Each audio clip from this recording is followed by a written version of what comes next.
fiction, science fiction, horror, fantasy, crime, LGBT, thriller. You have now entered the House of Mystery. Welcome back into the House of Mystery. I'm Al Warren. We got the nasty Michael Hawley here. Yes, that is correct. I am here. And you got to go back to the beer. You can't quit. Hey, it's been 7 days without it. It's oh been my tough. God. Yeah? My craft beers is like, I like that nightcap. Yeah, a nightcap. Well, how come you start at 10 in the morning?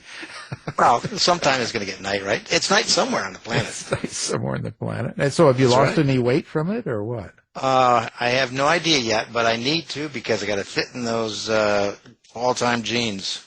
So I'm on a mission. Why don't you get those stretchy jeans they're selling, you know? They look like jeans, but they're not. They're like stretch pants. only your hairdresser knows. Oh, yeah. Anyway, that's an old saying. So listen, we're going to talk about something big today. You're supposed to say big. What's big? What's big? Yeah, well, it's called The True Story of the Brown's Chicken Massacre. And now it's a decade-long manhunt and the trials that followed. And the book is called Something Big. And we got the author here. So Patrick Wohl, thank you for being here. Thanks for having me. I'm looking forward to talking about the book. How did you get yourself involved in the case? What drew you to this case to begin with? Well, this is a case some of your listeners will be familiar with, but if anyone has any Chicago roots, they'll definitely be familiar with it. This is a very well-known case in the Chicagoland area, and it's one people talk about a lot. There's been a lot of podcasts about this case. There's one, I would say, almost every couple months, an episode. There's been some books over the years, and I was familiar with this case just like a lot of other people were. I'd grown up hearing about it. I ate at the Brown's Chicken restaurants over the years. My parents used to bring it home when I was a kid. It was a fried chicken chain that still exists in Chicago, but is much, much smaller today than it was then.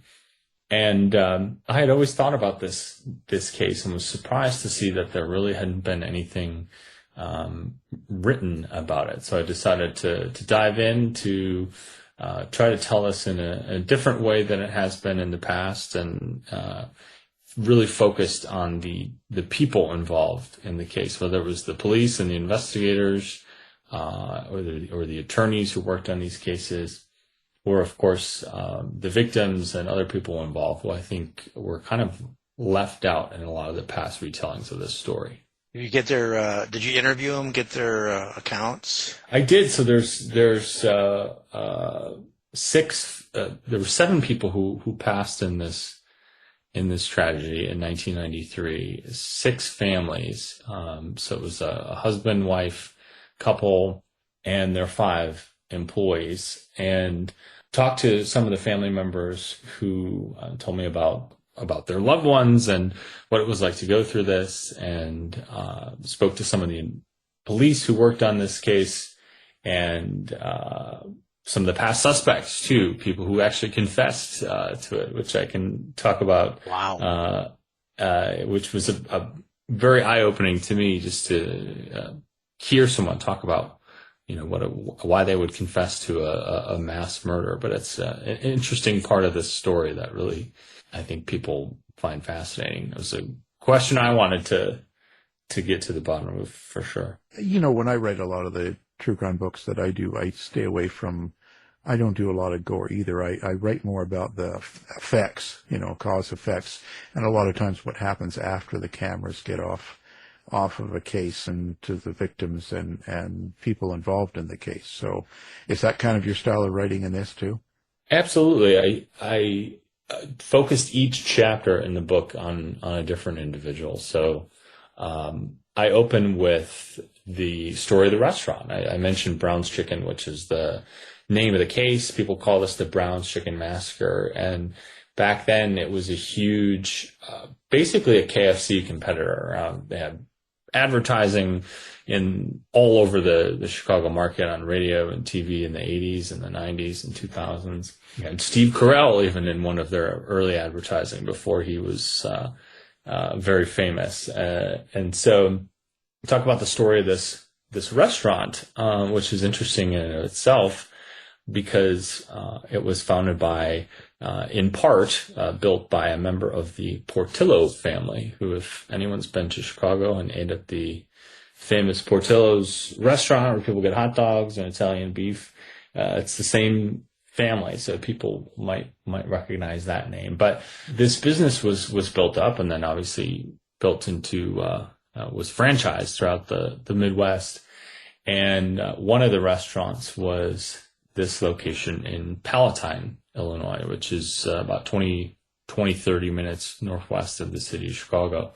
And there was a franchise there that was purchased by a couple named Lynn and Dick Ehlenfeld, who had moved from Wisconsin in the 80s and late 80s, taking their family there kind of for a new opportunity. And one of the individuals, the husband, Dick, was out of work. They decided they might try their hand at the restaurant business. And so that's how they came across this restaurant in 92. They built it up and hired new employees and kind of changed things about. And in 93, we're really turning it around and building it into kind of a different path for their lives.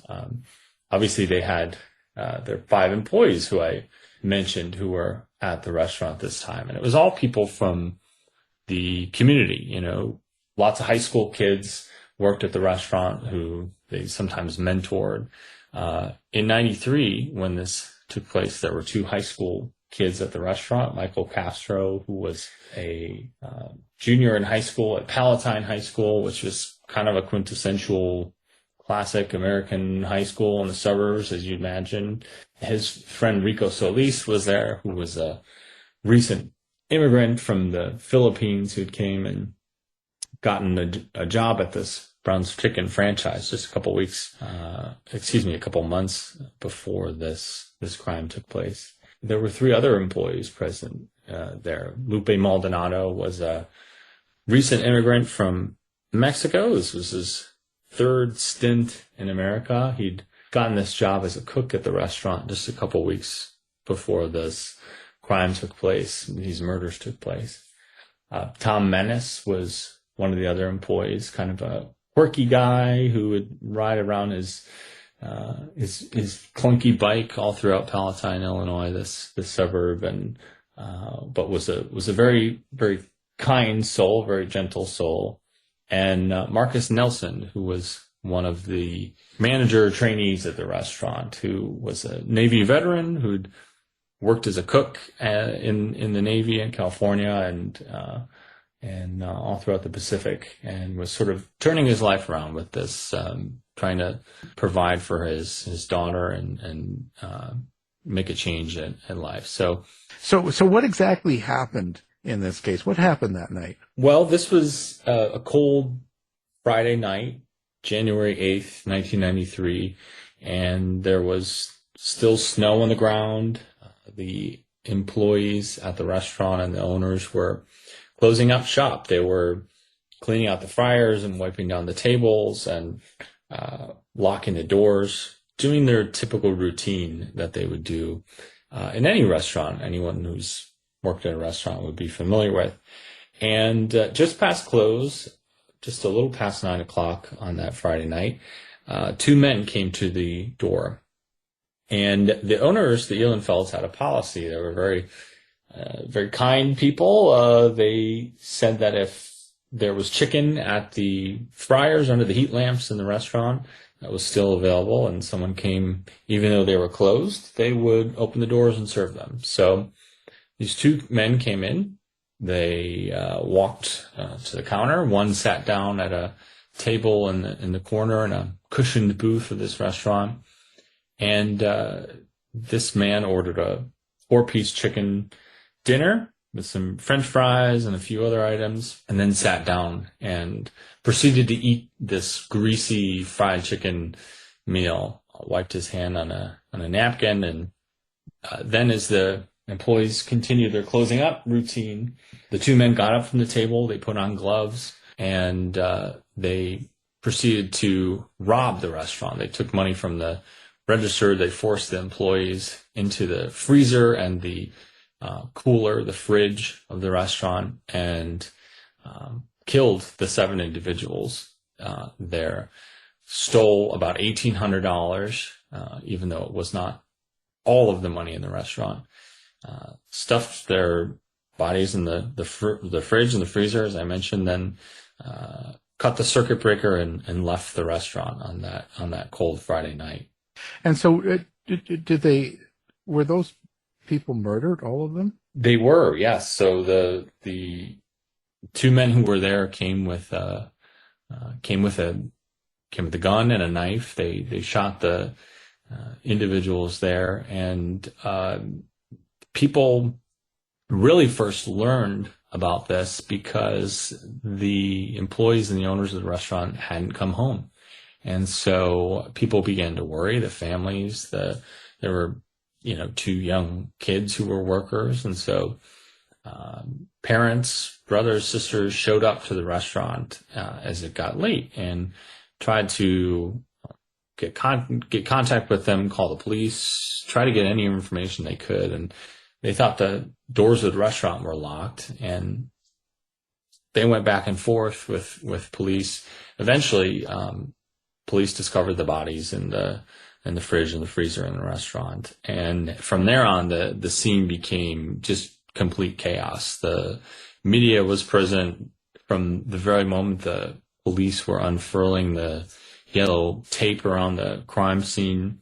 Cameras were there filming families looking out for their loved ones, with the views of people's cars and in the parking lot with snow still frozen on the windshields. And it really never stopped from that point. As more and more police came to the scene, ambulances were there, crowds continued to gather, and people continued to wonder, as early morning turned into day, what had happened. So what happened with the law enforcement and stuff? Now, because this was an unsolved case for a long time, was there just no evidence and they had nothing at all to go on? Well, this was 93, so there were a lot of things I think that were different than today. There weren't cameras at the restaurant. There were cameras in other areas around this strip mall where it happened, but nothing that people really knew about or that had anything useful evidence. DNA wasn't particularly helpful at this point. What happened in the immediate aftermath was a task force was formed. So police from Palatine, Illinois, this small suburb, called in people from the FBI and all the 3-letter federal agencies. They got profilers and people who worked on,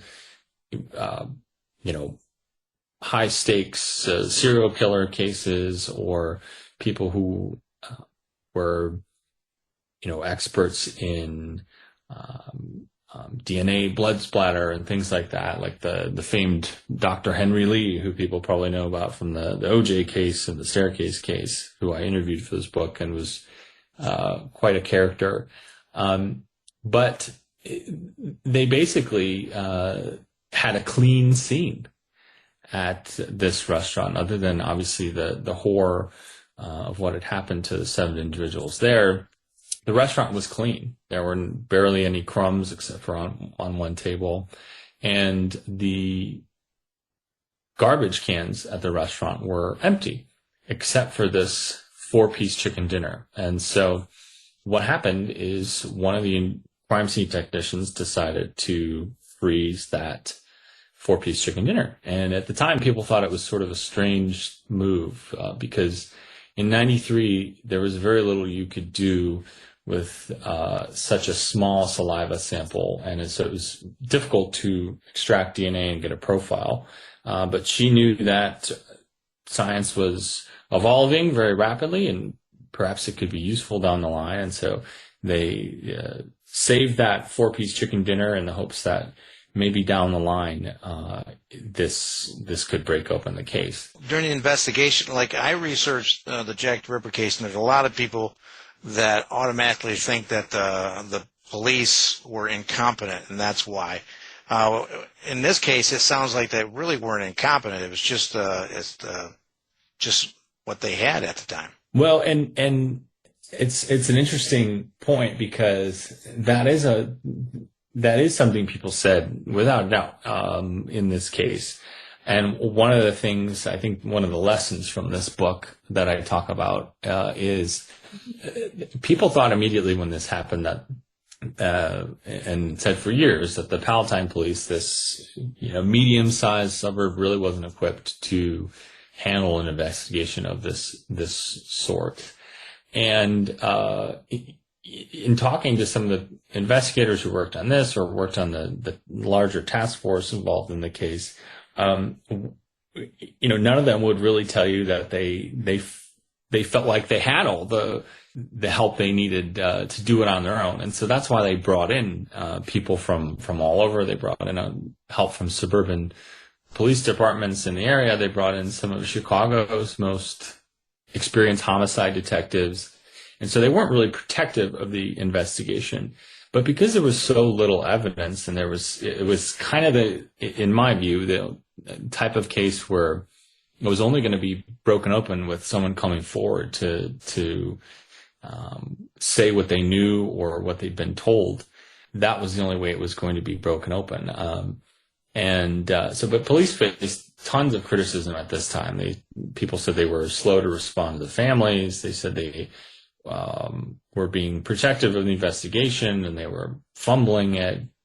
They said they hadn't canvassed the scene properly, and they let too many people in. They said they were often being slow to move on certain suspects. And the media really inserted themselves into this at various points.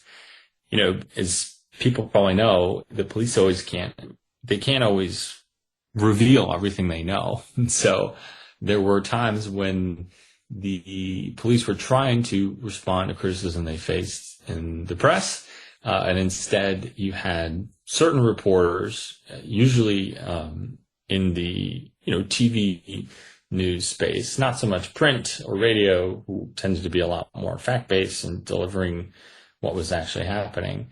But TV journalists would sometimes get involved, saying, if you don't report this lead or investigate it, I've talked to the person who called you, and they're saying you're acting slow. You can either investigate it and figure out if it's legit, or we'll run a report on the news for thousands to see that you aren't moving quick enough. And then they'd investigate whatever the lead was and show up to the scene or the house or the apartment to talk to a potential suspect. And there'd be cameras in the bushes there from, the local ABC station trying to make them look bad, even though they knew it wasn't worth their time, but couldn't reveal things to the press to make that clear.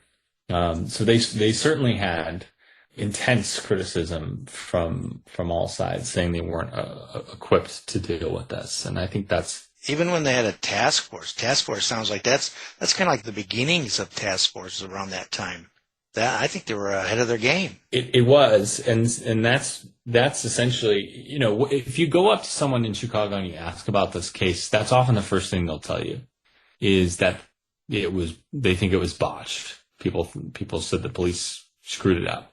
And that's one of my main lessons from this book, is that it wasn't botched. They made the right moves in those early stages. They brought in all of the help they could get. They brought in more experienced homicide detectives and put together a task force, and had over 100 officers working on this at one point.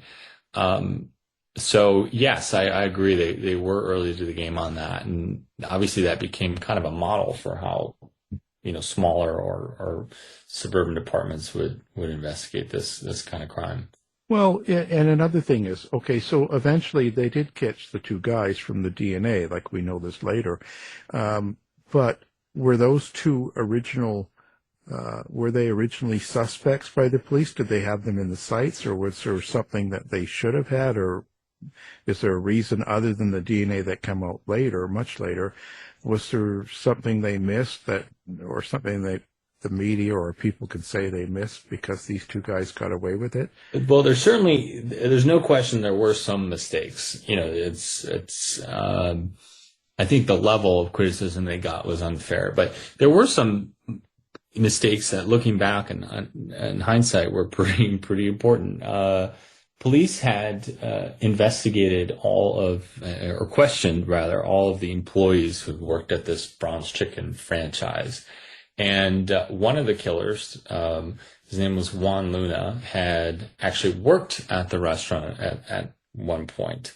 And police talked to him. They interviewed him at the task force building, and some of his answers didn't really hold up. His alibi, he said he was with this one girl who he was friends with, but he couldn't remember her last name, which was a little strange if you're saying someone's your friend and you're with them, but you don't know their name. They'd also, one of the police officers who had taken his prints forgot to take one of his hands, or palm prints rather, one of his palm prints. And so that was missing. And police ended up finding years later, when they made arrests, a palm print that matched the killer's on one of the napkins that he'd used at the scene of the crime. So I think that's a legitimate criticism. They should have went back when they noticed that that palm print was missing from one of the employees.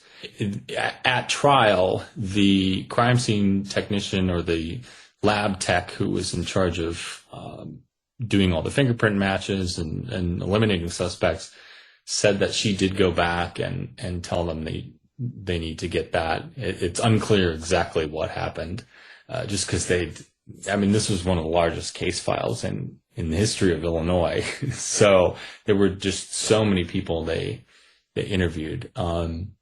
But to how this actually was solved, as I mentioned, there were all sorts of ups and downs in the 10 years when it wasn't solved. But after the crime took place, it was two men who killed these 7 people, Jim Degorski and Juan Luna. They were two friends. They'd grown up in the northwest suburbs of Chicago. They'd gone to high school together at Friends High School, high school in Palatine, Illinois, and were in their teens and just a few years out of high school when they decided they wanted to do something big, is what they told their friends. And so they were the two men who went to the restaurant. Juan had worked there, as I mentioned, so he was familiar with the closing routine and knew who would be there, knew there weren't cameras. And obviously they went in and killed everyone. They left, and they called one of their friends and said for her to pick them up. She picked him up, and they told her at one point everything that had happened. So you had one person who knew, and they had a series of people they told in the aftermath of the crime, one of whom was a girlfriend of Jim Degorski, one of the killers. He called up his girlfriend and told her to check the news that day because they'd done something big. She sort of assumed maybe it was related to the Brown's Chicken case. Eventually she was told a few weeks after, and this happened in 93, in full detail, everything that they'd done. So she knew that they killed those 7 people, but she kept it in for years and years and years, even after they broke up, because one of the killers, Jim, had been very abusive towards her. He beat other girlfriends. He kind of kept tabs on her over the years, called whenever she moved to different parts of the country. And she was afraid. She feared for her life. She thought they'd killed 7 people, so why not one more? And eventually she couldn't hold it in anymore. And in 2002, she called up a friend and told her everything that had happened. And she convinced her to come forward and tell the police, and that's what broke the case open ultimately and led people to this DNA match. There had been a profile extracted from this chicken in 1998, but it wasn't until 2002 when someone came forward to say who it might be a match to, who they could actually get an answer on and confirm that these two men were the killers. And was there a particular reason that they killed all of those workers and the owners? Well, the excuse that they gave to, or the motive that they gave to friends who they told, was that they wanted to do something big. And it's sort of a very untidy ending to all this. Essentially, it was a thrill kill. And there's a lot of people who wondered if maybe it had been a robbery gone wrong, and that's just what happened. But there's a couple of reasons why ultimately prosecutors didn't think that was the case, and I do not believe it's the case. And the killers themselves said it wasn't the case, because they actually confessed when they were arrested. When they went to the restaurant, they, as I mentioned, Juan Luna, one of the killers, had worked there. He recognized the owners. He had actually worked with one of the employees, the high school students at the restaurant. So he recognized people there, and they went in without masks. And you don't go to rob a place and tend to get away with it if you are not wearing masks when you do that. They left money at the scene. They stole about $1,800, which is, still a lot in 93, but there was money left over in the safe. And again, as I mentioned, they had confessed when they were arrested in 2002. They ended up saying that the confessions were forced in one way or the other, and that was because there had been other false confessions in this case. But obviously, eventually, a jury decided that they were legit, and these were of course the men who ultimately committed these murders. Well, who would make a false confession to a murder that they didn't commit? Like, I mean, did you talk to any of them, or? I did. Yeah. And it is interesting. You think who would, confess to a murder they didn't commit. But it does happen, and it happens, I wouldn't say frequently, but it's, more than you would think. I did speak to one of the people who confessed to this crime. Her name was Casey Sander, and she was an employee at the restaurant at that time. She was a high schooler. She had known the owners. She had worked with two of the high school students who were killed at the restaurant, and had actually switched shifts that night with one of the boys who was supposed to be there. And so in the aftermath of this, she felt an immense sense of guilt for not being there. And she went to all the funerals, and it was a very traumatic experience for her as a young person. And because she was an employee at the restaurant, she was interviewed by police, as you would expect. And so she would talk to police and said what she knew, and she had been having dreams for quite some time after this. That they were understandable nightmares for someone who was so traumatized by this and knew all these people who was killed. She'd be at the restaurant in her dream, and there'd be these dark faces around who would come in with guns, and as soon as they pulled the trigger, she'd wake up, and that was the end of the nightmare. And it kept recurring. It was very understandable for someone who was so close to this. And after she was interviewed, 1, 2, 3, 4, 5, 6, 7 times over the years, from 93 to 97, she kind of began mixing her story, and there were suggestions, well, maybe your dream wasn't a dream. Maybe you know more than you're telling. And the way she explained it was she was just sort of tired and gave in and said, fine, I did it. And she told this story about her two friends, acquaintances, two other guys she was friends with who were involved, and none of it really made sense or matched the facts. And police let her go that day. But it was fascinating for me to hear from someone, what would cause you to confess to murder. Obviously, police didn't believe her at that point because it didn't connect anything. They let her go that night, but she sort of laughs at it now. And I think there's a perception for people who would do something like that you've got to be kind of not low IQ or low intelligence and just easy to be taken advantage of. And that was very much not the case with her. She was a perfectly normal, intelligent woman, a nurse who now lives in the Chicago suburbs and, has a kid and a family. And, so it was just fascinating to get the perspective like that. But that became a huge issue at trial, as I mentioned, because the two killers tried to say that their confessions were forced in some way as well. Didn't also one of the killers take a police officer to court or something like that later on? Yeah. So when they were arrested in 2002, Jim Degorski, one of the killers, ended up. Obviously, he was put in jail. He was being held in Cook County Prison, awaiting trial, and a guard actually punched him in the face multiple times, and he had his, bones in his face broken and was beat up pretty bad. They let the guard go, but he sued later on and got money from that.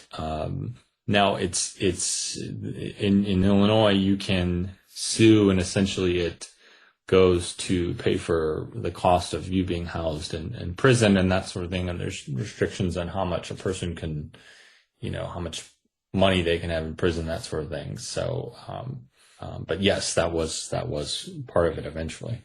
So do you have, something you hope that the readers will take away from the book? Is there a point or a meaning for you? Yeah, well, I mentioned that there's been a lot written about this in the past, and there's been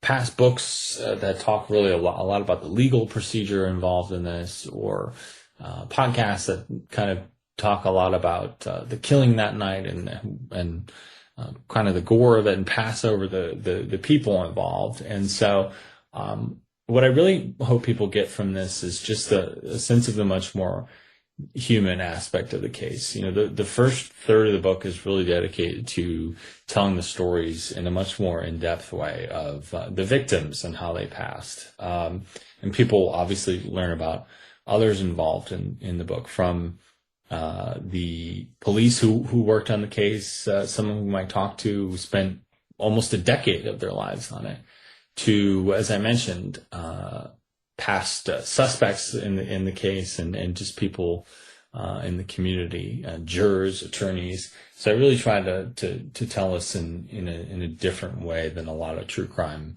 stories tend to roll. Oh, fantastic! So let's talk about the book and yourself. Now, do you have a website or a place that people can find you, or the book, or social media? Yeah, you can learn more about me or follow me on social media and find all those links at patrickwohl.com. And obviously the book is online, and then you should be able to get it from your physical bookstore too. If they don't carry it already, then of course. We'll have everything up on our website, and we appreciate you for being here.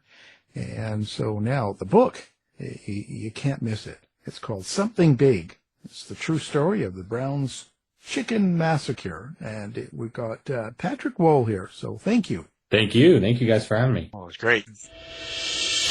This has been a production of the House of Mystery Radio Show. To find out more about our show, guests, or hosts, go to our website at houseofmysteryradio.com.